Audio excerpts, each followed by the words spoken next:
Today we are working on Excel Lesson 1, the sixth lesson titled Creating a New Workbook.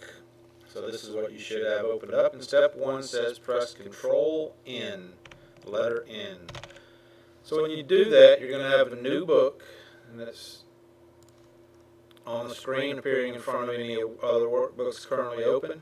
If the Excel window is maximized to the full screen, click this little 2-square thing, Restore Down button, to change it to a window. 2 workbooks are now visible on your screen.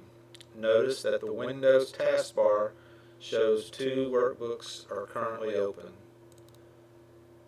So I'm going to click here, and down here you can see that there are 2 different workbooks. So let's mark, let me move this up, so mark this as answered. Go to the next step. Click the file to display the Office Backstage, and then click New, File, and then New.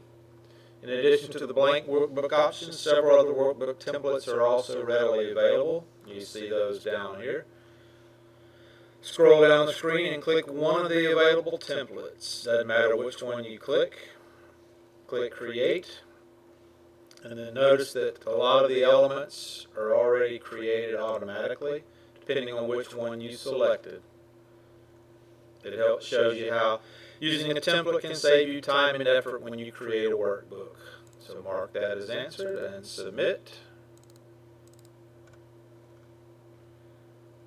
And this completes this lesson, Creating a New Workbook.